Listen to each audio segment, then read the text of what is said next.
that CHIPS Act was a law that passed a couple of years ago. And as a result, the government is funding a lot of different chip manufacturers to encourage more manufacturing in the US.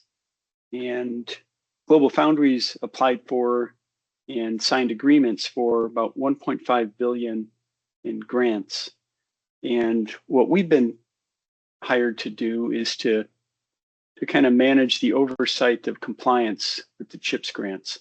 And I've been working on this project for a while now, but earlier this year, we brought back Nicole Green on the project as well. Nicole's out today, but her background is really strong on the grant side. She has experience working with the government as well as with companies that have grants from a compliance and audit perspective. So she can give us some context about areas that we should be focused on and some of the areas where other firms have had challenges in making sure they're compliant with terms and conditions of the grant agreement. And then the other feedback she's given me, which is really helpful, is that the CHIPS Act requirements are way beyond anything she's seen for other grants. And the reason that's helpful for me is just to have that context. Like if I find this challenging, she's kind of comforting me in a sense by saying, hey, it's you're not the only one. This is new for me too. And there's a lot in here that we haven't had to deal with before. So with that, I'll get into kind of talking about the project and where we're at. So again, this is a little bit redundant, but I mentioned that it provides in the Act itself. It's a way to invest in U.S. semiconductor manufacturing. There are extensive compliance requirements, and when we say it goes beyond CapEx and covers the full life cycle compliance, typical grant, you're looking at making sure you've got adequate backup, whether that's invoices, financial statements, that the money you're receiving is spent the way it's supposed to according to the agreement. We certainly have that. It's a key component of our compliance and our monitoring, but we also have a lot of requirements related to national security, cybersecurity, economic conditions, workforce requirements. So it's pretty broad. And what our consulting team is doing, we're supporting the full implementation and the monitoring to the extent where I'm the one who actually submits the backup that we have to send to the CHIPS program office, which is part of the government. We have to send every quarter, there's quarterly reporting. And to give you some context, last quarter, it was about, I think, 68 or 70 documents that we had to upload as far as backup to support our reporting. So it's pretty extensive. Some of the terms that we use have become part of our everyday language, or we often talk about the DFA. And the DFA is a direct funding agreement with the Department of Commerce. That's essentially the grant agreement, the grant contract. So with GlobalFoundries, we have kind of 4 separate grants, but under 2 separate contracts. And they do it by fab, and a fab is essentially the manufacturing facility. That's how they refer to it in that industry. And those contracts each contain, as I said, like 200 pages plus of terms and conditions. So my initial focus was, I want to look at all the requirements of those contracts, make sure that I break them out into the different types. I gave examples. Some are related to national security, some are financial. And as I did that, I pulled together kind of a list of, here's all our requirements, here's what we need to do. And this is where I've used Nicole. I brought her on board because I thought I want her to look at it and validate that, hey, this is the right approach, but also for each of the requirements, I outlined what I think as an auditor I would want to see as evidence to demonstrate that we're conforming with the terms and conditions. And Nicole's feedback was really good. She said, you're on the right path, this looks okay, but we also have to make sure we incorporate 2 CFR. And I said, okay, what's that? I mean, so a lot of this stuff's very new for me.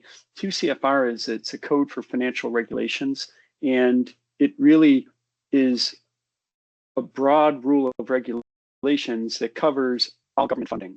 So there are things that are not in the contract, but they're just basic terms of 2 CFR, which require us to make sure that we have the right level of detail on how we back up our financials, how we're documenting our workforce. So what she did is kind of added on to what I had started and said, in addition to this starting point, we also have to make sure we have a compliance program that meets 2 CFR, which is really more broad. And again, it covers construction, workforce, environmental, national security, and broader impacts.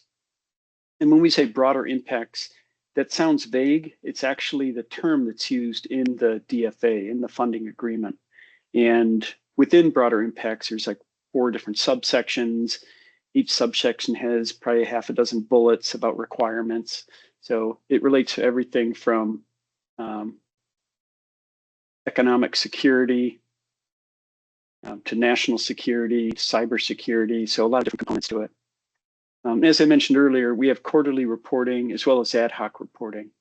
So the quarterly reporting is, think of it similarly to like a financial reporting cycle. Every quarter we go through this, we have to update our reports. And generally the reports are updates on the status of the projects that are being funded by the grant. The ad hoc reporting is related to specific requirements in the funding agreement, whereby we have to, if an event occurs, we have to report on it. So an example would be GlobalFoundries had somebody leave the board and somebody new joined. That would be an event that's required to be reported to the CPO, that CHIPS program office. If we were to initiate stock buyback program or something like that, that would be an event where we would have to present that to the team. And also that would be something that we would go to them before we did it and get their approval. They don't want us pulling all this money in from the government just to buy back our stock. They would want to understand where the fund's coming from, how are we using the funds that they give us. I'm going to put myself on mute on occasion just to clear my throat. I've got an issue with my throat right now.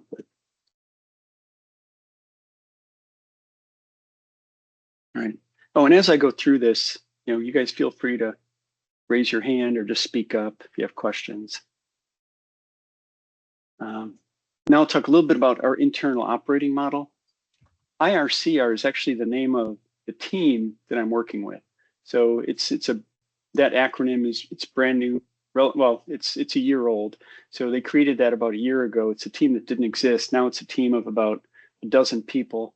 They're not all focused on chips, but it's the incentives and recoveries, compliance and reporting team. Their focus is on globally all the grants they have at the company, as well as any tax incentives related to grant legislation. And the tax incentives are a big piece of it as well.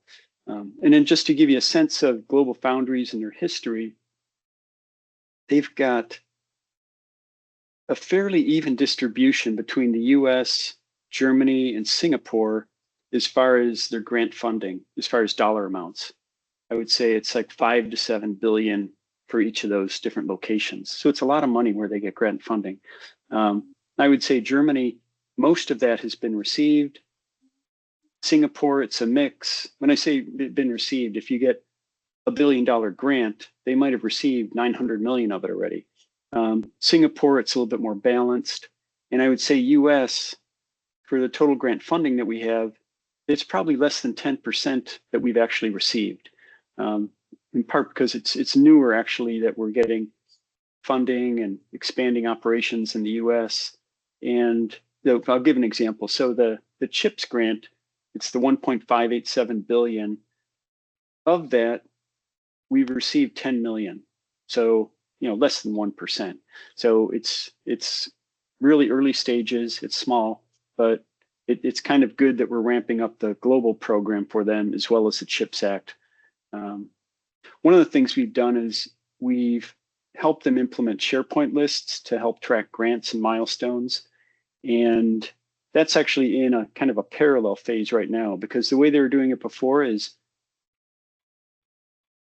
I would say a year and a half ago, they weren't really doing it at all. We would talk to somebody, we had to kind of create the list. There might be a lawyer in Singapore who was familiar with most of the Singapore grants.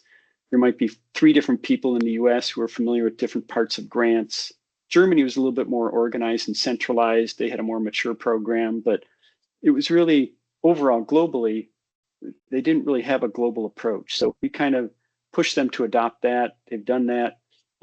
They pulled everything into one list. It was actually Amanda, one of our consultants, who created this master list. And then what we've done since is we said, let's evolve that into a SharePoint list so we can have a little bit more rigor about the audit trail on this data. SharePoint is really good at facilitating that. Also create some basic workflow. So we're using Power Automate and Power Apps. So we can kind of automate quarterly check-ins, automate the review and sign off on data. And then also we're using Power BI for reporting dashboards. And that, in some cases we're pointing to the data in our SharePoint list. In some cases it might be pointing to data that's done on a spreadsheet. But it's kind of a fun project in that our starting point is pretty raw. I mean, it's not, they don't have mature processes in a lot of cases. One of the questions Nicole asked is, hey, for all these grants, they have billions of dollars in grants. How come your accounting system doesn't handle this? And some cases it does, other cases things are done on a spreadsheet. So a lot of opportunity for improvements there. But having said that, the nice thing about Power BI is wherever the data resides, we can point to it and pull it and report on it. Also, it's a good way to see where we have deficiencies in our data. I was just in a meeting the other day where I was challenging the team. I said, if I look at our CHIPS grants, it's like 3 different lines summarizing it, and we really should have one line, and some of this duplicative, and so it kind of highlights where you have some challenges just looking at the data from a reporting perspective. I mentioned Power Automate. We're using that to route attestations and submissions.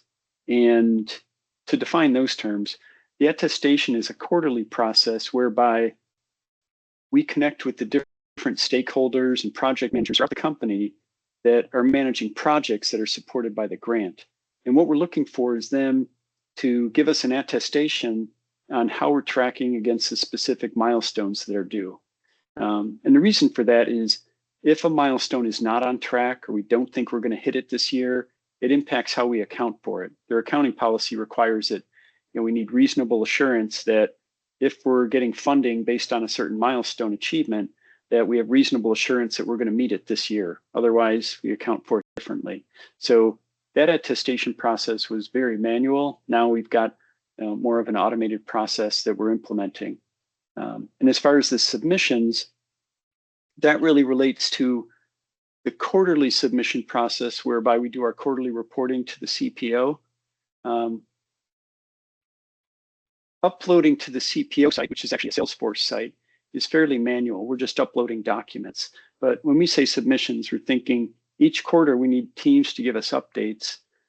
We're generating a process whereby we'll have forms in place that will be automatically sent to them every quarter. They will fill out sections of the form. One of the benefits of that is, as I said, it's automated, it's more efficient, but also it does provide us with a really good audit trail. And also it's easy to program basic things into the form. So the one thing that our users have asked for is, when you send me this form, you guys work in this stuff every day, but once a quarter, it's still brand new to me. Can you also give me, like, what did I respond last quarter? So we've kind of built that into the form to show last quarter results as well as what they have to fill out for this quarter. So early stages of implementing that, but I think we're on the right path. Okay, talking about compliance themes. Construction and workforce, those are, well, I'll go through each bullet, but on the construction side, I was looking at this yesterday and I thought, I want to avoid acronyms because I always forget them. I forget exactly what NEPA is, but so I apologize for that. But it's essentially related to Buy American. So, we need to have, from compliance perspective, we're making sure that, whether we're purchasing tools, labor, whatever it is, that we're kind of documenting whether the sources are American or foreign, making sure we have evidence that it's American. And those are some basic requirements that are related probably more to 2 CFR, that broad requirement, rather than the specific defined funding agreement. As far as evidence, again, the evidence is going to vary quite a bit. So as a former internal auditor, I view this as akin to an operational audit, and that we're kind of looking at operationally, what are the requirements, what are our objectives, how are we meeting that, and then gathering the evidence to demonstrate that. And one of the challenging parts of the project is they've hired 3 new compliance analysts that range from 3 weeks to 5 months experience, and we're kind of training them up. So they're learning this on the job. It's a bit overwhelming. And the one who had been here 5 months, the old timer, she left the company today. Kim's telling me what NEPA is in the chat. National Environmental Policy Act. Oh, I'm glad you brought that up, because that's the other thing. I'll probably get to it in a later slide, but how the agreement has modified over time. We have amendments related to environmental concerns, environmental requirements. But yeah, as I was saying, with the 3 different compliance analysts that we have, they're all pretty junior. One of them just left the company this week. She found it, she was a little bit overwhelmed, and she wants more of a basic accounting job, so she left. So we've got somebody who's been there about 3 weeks, who is excellent, really strong background. She's young, but really strong. And then we have another compliance analyst who is enthusiastic and has the aptitude, but has 0 compliance background. Her background was more as an admin. And I think, she's learning on the job. We can train her up and she'll be good, but it's made us a lot more hands-on. And that's what our client has asked for. The way I describe it is, it sounds like you want me to be more operational versus just creating frameworks and guidance. So it's a pretty hands-on project for me and for Nicole. And my goal is for Nicole's role to grow. And I think with this compliance analyst leaving, partly it'll be her role growing, but Steve, I'll probably talk to you offline. We just learned about this to say, I know you had some candidates and you mentioned some people that, hey, might be good to help with this chip stuff. I think this is a good time to present to our client and say, hey, I know short term we have some capacity issues. We can help address that. As far as the other compliance themes, I know I rambled on a bit there. On the workforce side, job tracking, training records, DEI reporting. In June, there was a couple amendments to the funding agreements, and primarily anything that said DEI was deleted from the contract. There were certain things related to hiring requirements that were deleted. And specifically, with the new administration, the CHIPS Act was enacted in prior administration, but with the new administration, they want to get rid of any reference to diversity. So, there were, in the original act, we had in our agreement specific measurable goals for hiring, supporting women in engineering, supporting hiring of veterans and training of veterans. That stuff is kind of gone now. So it makes, from the HR perspective, it's made their job a bit easier. It was pretty detailed and onerous what they had to do before, and now, it's less work for them. But it's probably good that they had that amendment. I don't say that like from a political perspective, but I say it from the perspective of the project, because before they had those amendments, there were people in the company who were saying, we don't have to track this anymore. This new administration doesn't care about this. And I would push back and I would say, yeah, but this grant, it goes on for 7 to 10 years. So someday when there's a new administration, whoever that might be, they might still look at this contract and say, hey, I know the last group didn't care, but we're still legally bound. Now we're not legally bound to that anymore. So at least there's clarity. And as far as evidence, as I said before, I treat it like an audit. So we're seeking evidence for all these requirements. On the environmental side, a lot of the environmental requirements are gone. PFAS is it's an acronym for something that's really long that I can't pronounce. Maybe Kim will look it up for me, but it's related to environmental safety. So that requirement is still in there, and we still have to monitor and track emissions. But a lot of the other environmental program requirements, we've gotten rid of. As far as the broader impact, the NSTC, I think that's kind of related to reporting on foreign countries that we deal with. And, for example, if we were to do business with North Korea, we would want to make sure that's reported. It's prohibited, but, things like that. And also, we have to have formal reports every quarter attesting that, we're not selling certain technologies to certain countries. So that's one of the restrictions. Let's see. Yeah, on the economic and national security front, I kind of mentioned this before, but we want to make sure that it's US based. So for projects that are supported by the grant, they do look at the supply chain. Who are the contractors? Where are you getting your supplies from? Where are you getting your parts from? And it's not necessarily 100% US requirement, but you do need to demonstrate that it's primarily US based.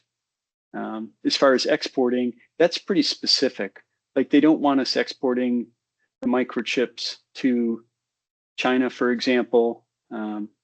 And as far as the technology, there's restrictions on how long we can, keep it, or how long we have to keep it in country versus sharing it with other countries.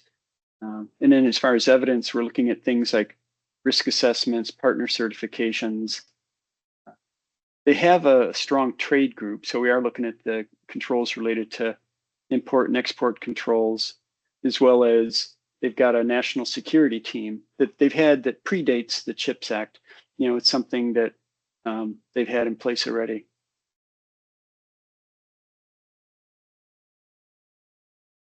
As far as the pain points, as I said, in some ways, the grant program was, not in some ways, it definitely was not a global program. It was kind of disjointed. It was fragmented.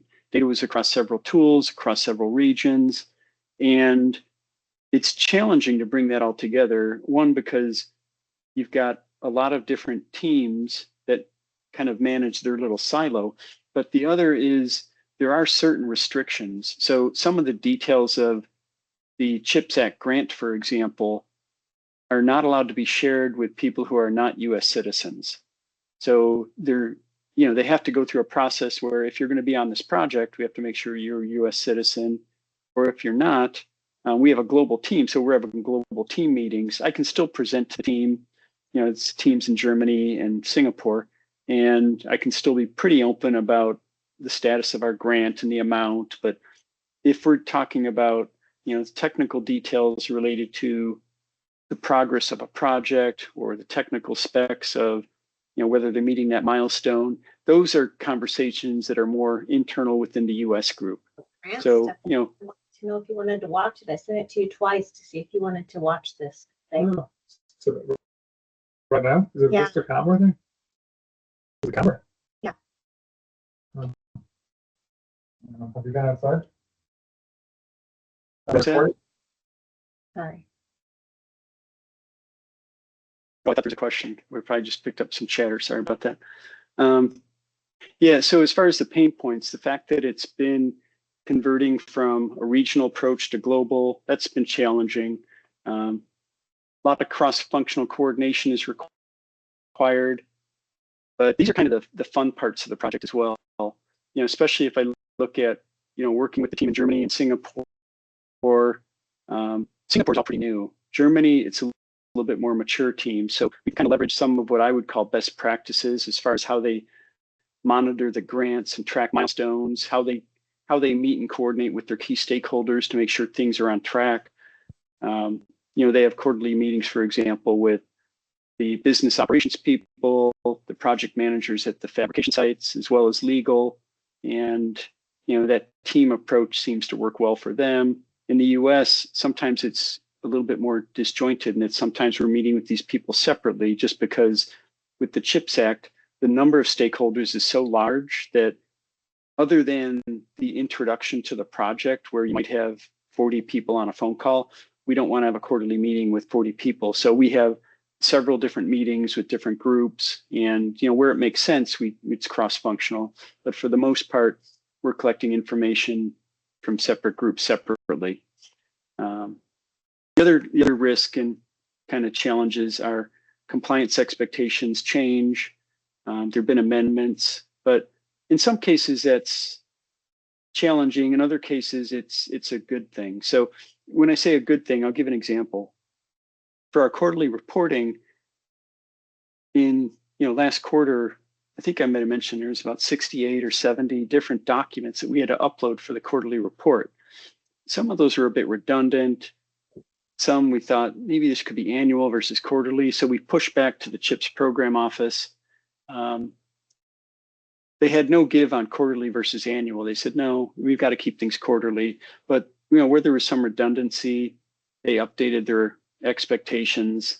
In some cases, they required financial reports at the project level, and the GlobalFoundries finance team pushed back and said, we went through 2 years of negotiations. We don't have that, but we can provide it at the entity level. So they do that. So there is some give and take. And I think, so far our experience with the CHIPS program office has been positive. They're willing to, be practical. And then the other risk is, the documentation must match our assertions. And that's where I really feel good that Nicole's on the project because, as someone with audit experience, I understand documentation must match the assertion, but it does give me a level of comfort knowing that she's been through it from the grant process before.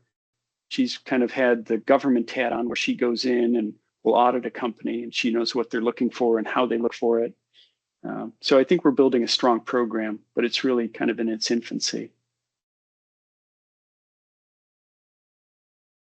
Yeah, I did want to open up for questions and answers, but here's some of the questions that like our new people often ask, like what's the biggest challenge as far as operationalizing it?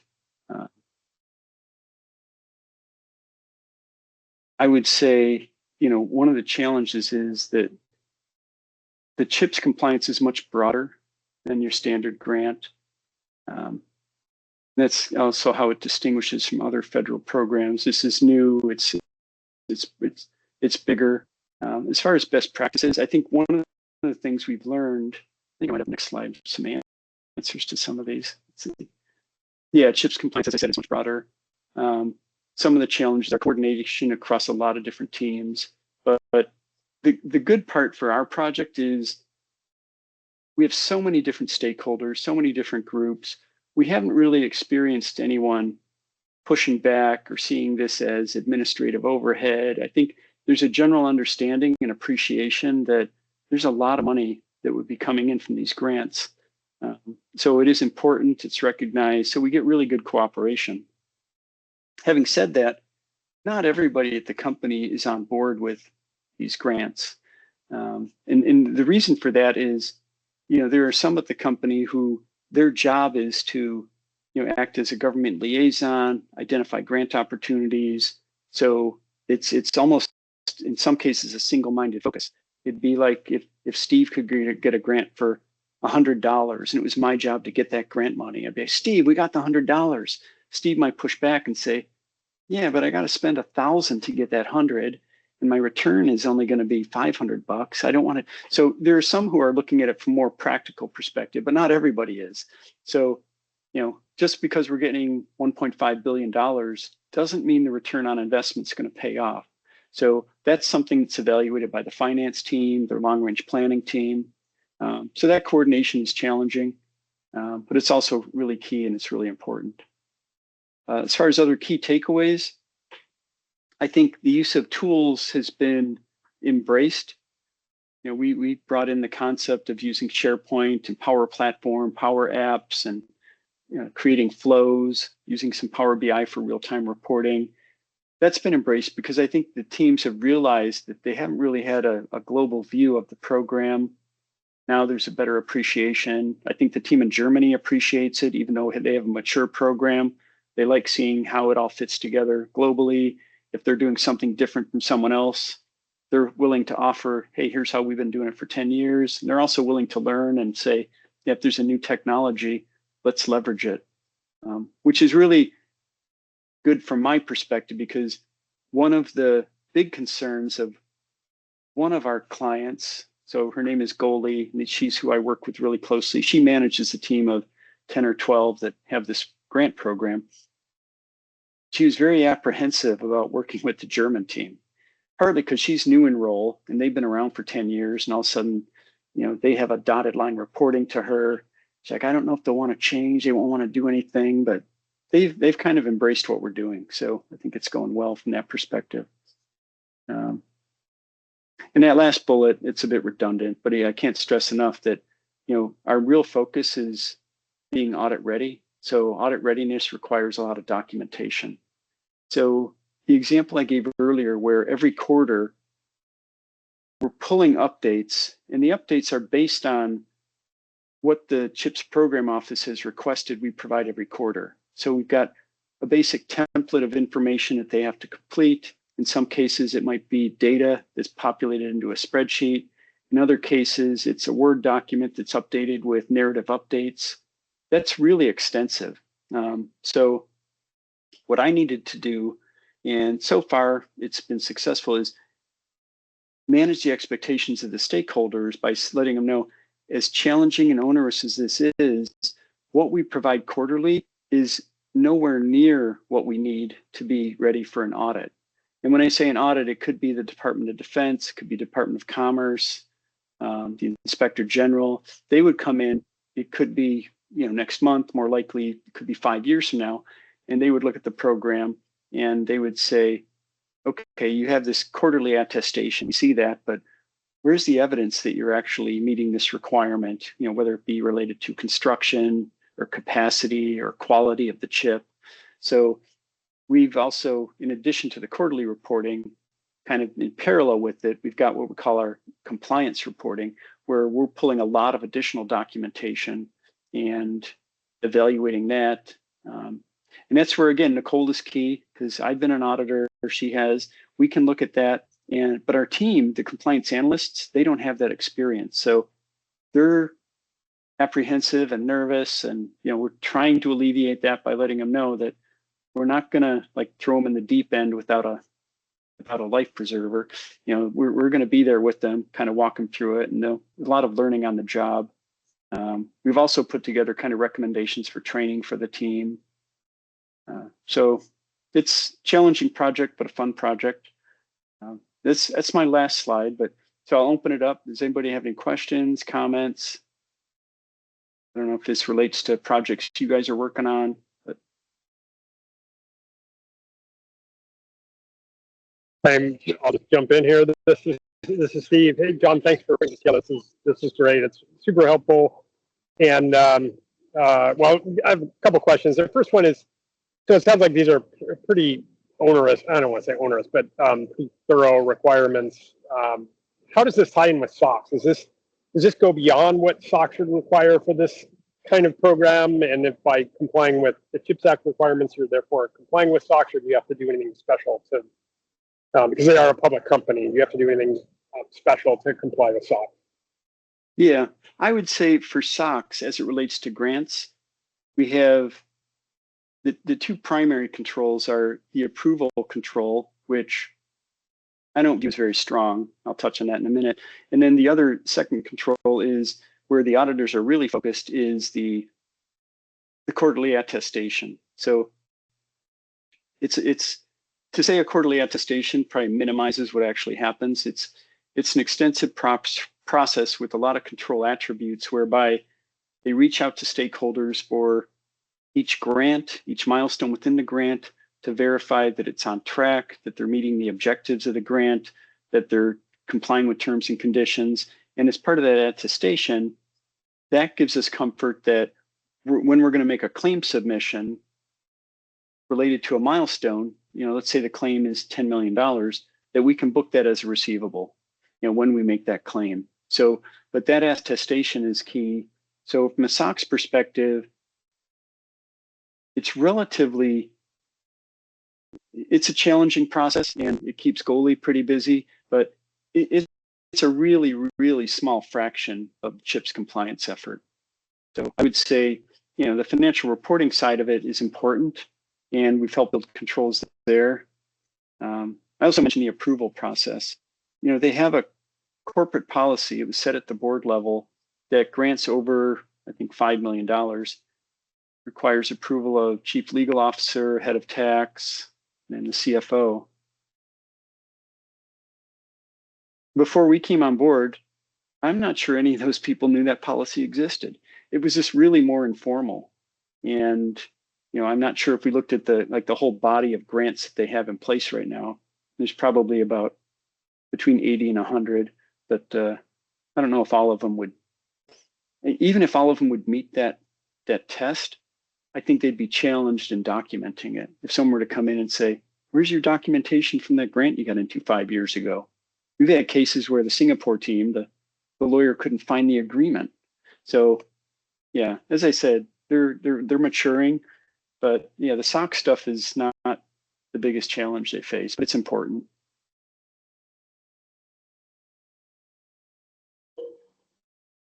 Thanks. The other thing I wanted to ask about is what's been really interesting is to see how you and Nicole have built out the technology, the Power BI, and all the automation that you've done. So I kind of know the answer to this, but I'll ask it. So how did you come about it? Did you already have all these technology skills, or have you been learning as you go? What's been the approach? And how would you recommend it? Like if other people had similar engagements, how would they go about implementing the technology as you have? Well, yeah, I certainly didn't have a lot of these skills. I've used SharePoint before, but probably not the current version and not to the full capability. Power BI I've used, kind of like most people. It's like maybe learn a little bit from a YouTube or something and kind of learn as you go. So I think I knew that somewhat the potential benefits of it, even if I didn't know how to get there. So some of it, I think you mentioned in one of our previous meetings that, hey, we should be leveraging AI. So a lot of what we're doing with building the SharePoint, Power Platform, Power BI stuff, probably Power BI, probably less so. I think I have enough working knowledge of that I can just build reports. But the SharePoint and Power Platform, Power Apps, workflows, I leverage ChatGPT quite a bit for that, as does Michelle. And then the other help we've had on that is they have a summer intern. He's somebody from Binghamton College, somewhere in upstate New York. Probably mispronounced that, but real bright young guy. And Goalie was asking like how we could use him, and I said he would be a good guy to dig into this data. If we're going to migrate data from a spreadsheet to a SharePoint, we can give him guidance, but let him lead that effort. And he's been really good. I meet with him regularly, kind of give him guidance on what to do. But some of the stuff he's done with the SharePoint, I told him the half of his project is documenting it. I'm like, you need to document it really well, because when you leave, if it breaks or doesn't work one day, how are we going to debug it? So we need to know how you did it. But yeah, I've kind of trained him up in how to use ChatGPT. I thought anyone under the age of X would be like far more expert on ChatGPT than I am, but I find that most of the younger people I'm working with in the company, they don't always use it. And at GlobalFoundries, they have a Copilot license. And for whatever reason, they don't give it to everybody. I'm sure it's cost related, but I don't know. The value I get out of the AI is enormous. So yeah, but Jack is the intern I've been working with, and I've told him like, hey, here's what I want to be able to do in SharePoint. Here's how I'd like the workflow to work. I don't know how to do it, but use ChatGPT or use Copilot and try to build it. And it's baby steps, but over several weeks, he usually builds the solution we need. And when he got stuck, Nicole helped him, because Nicole had dumped something and she was getting her guidance from ChatGPT. He was getting his from Copilot.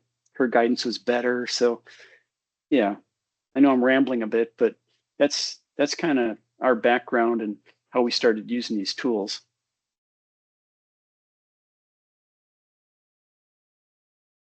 Yeah, that seems to be, that's kind of a theme I think we need to thread all of these monthly sessions with is AI, and how are we currently using it? How do we foresee it being used in different scenarios?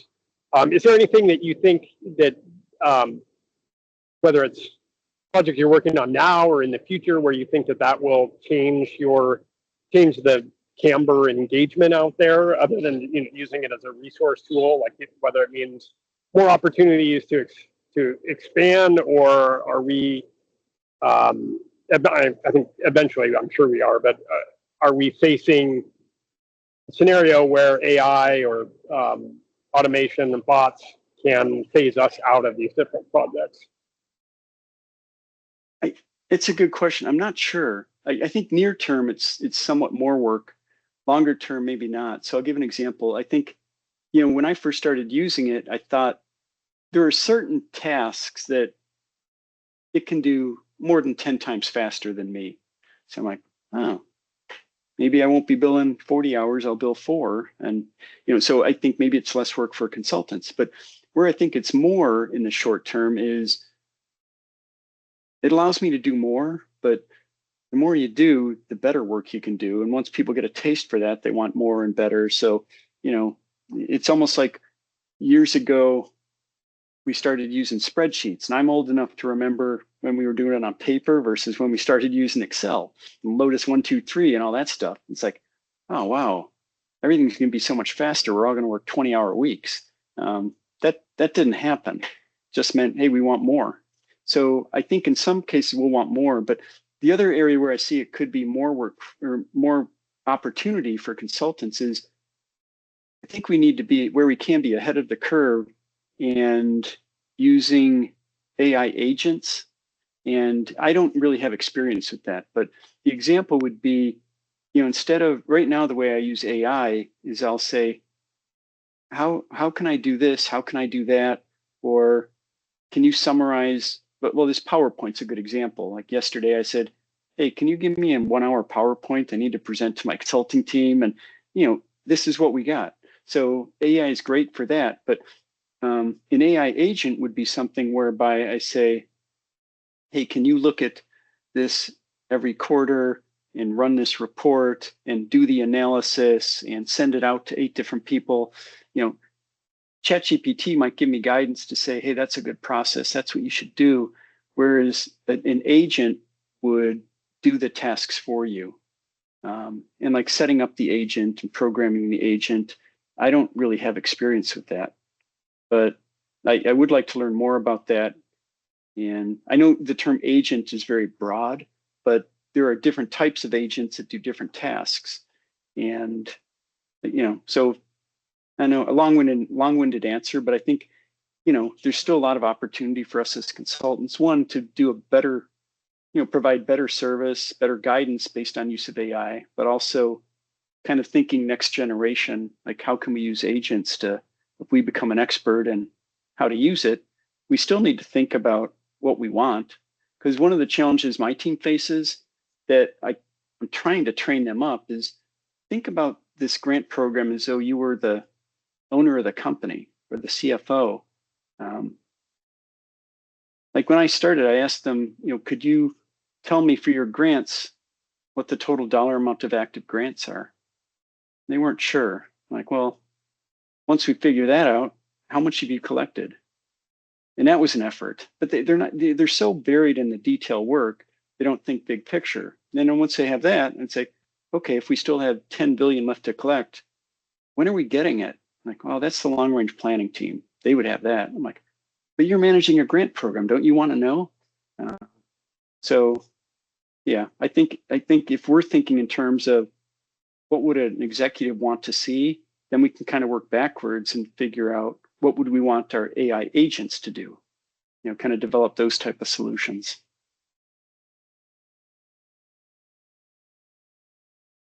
Hey, Kim, I see you making comments. You want to talk a little bit about your project and how you guys are using AI? She had to jump now. leave the meeting. All right. I didn't get Well, to hear her voice. Okay. Yeah, this is Cam. No, I'm just kidding. I don't want to dominate the Q&A here. If anybody else wants to ask your question, I was going to talk a little bit about Amazon out there, but I'll shut up here for a minute in case anybody else wanted to ask something. Okay, well, interrupt me if. And sorry for the background noise. So one of the things that we're doing out at Amazon, and this is something George Purvis did. He built a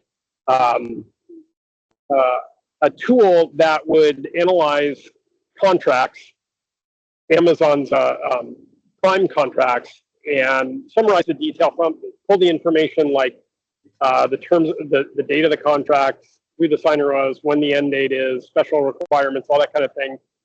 Pull all that out and put it into a table, and then they could manage their compliance with the different contracts. And I think that's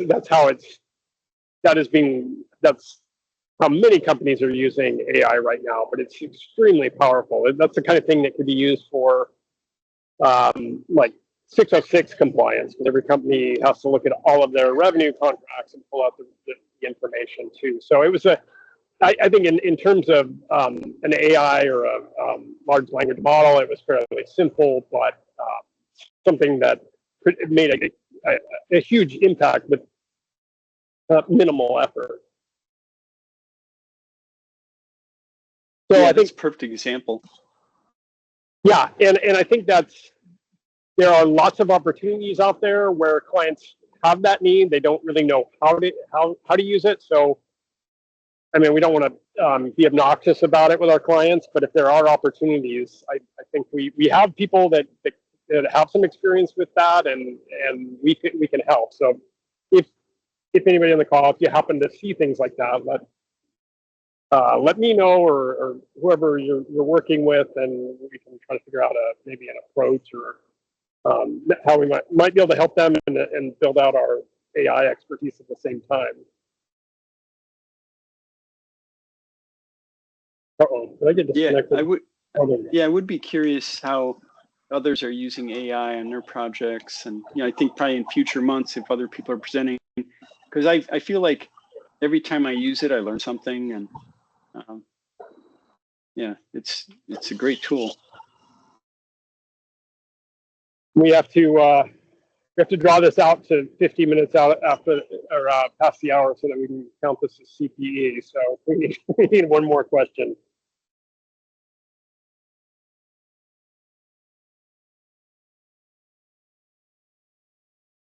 We're just watching that clock.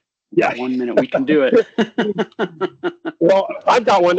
So as part of Camber's month-end close, I'm wondering if there's a way to, and we use QuickBooks to manage our financials. So I'm wondering if there's a way. I do a bunch of Excel offline manipulations of QuickBooks data. I'm thinking there might be an opportunity there where I can either automate that or have some kind of AI do the analysis for me. Yeah, but that's about as far as I got with that. So I think there's opportunities for our clients as well as internally at Camber too, and looking at our statements of work or contracts that we have with clients. We could probably do some summarization there too, so it would make it easier to manage. So we know when due dates are coming up, or when a project is about to end. If we have a dashboard of that would be. And I know Jennifer's put some thought into that, and so that might be an area where we can actually use it.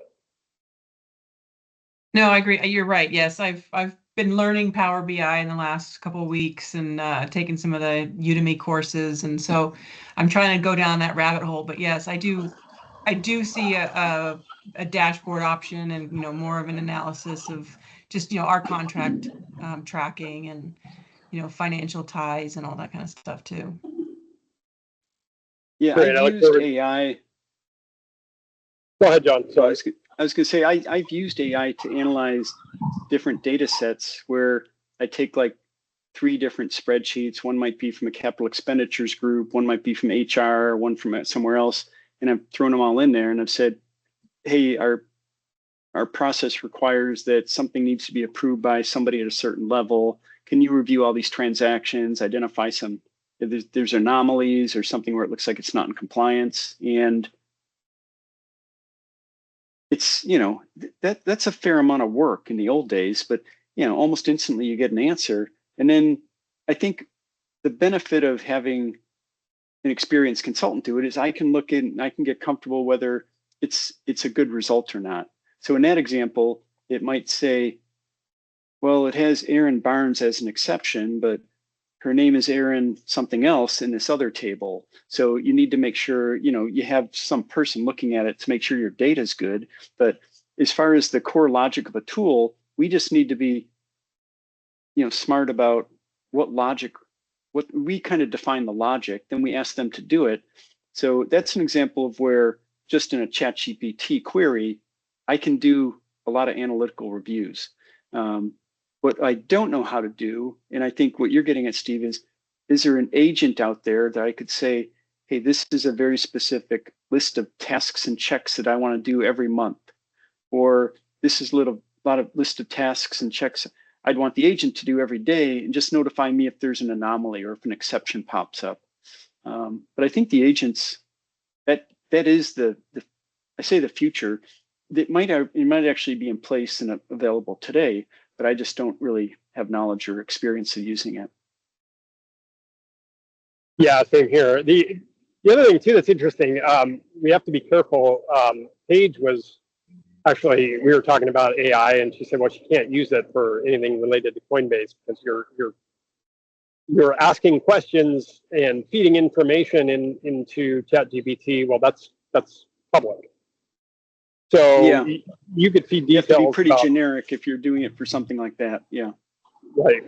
Which that didn't really occur to me. I didn't think of it as broadcasting my questions across whoever's using ChatGPT. Yeah. Well, thanks a lot, John. This was really helpful. I appreciate you taking the time to do this. I learned something, even though I talked to you more frequently than the rest of the crew about this. It was very helpful. So thank you. You're welcome. My pleasure. I will have the CPE certificates out within the next 2 days and a link to the content of this video on our SharePoint and our YouTube channel. Awesome. Thank Thanks you. a lot. Thank you. Bye, everybody. Bye-bye.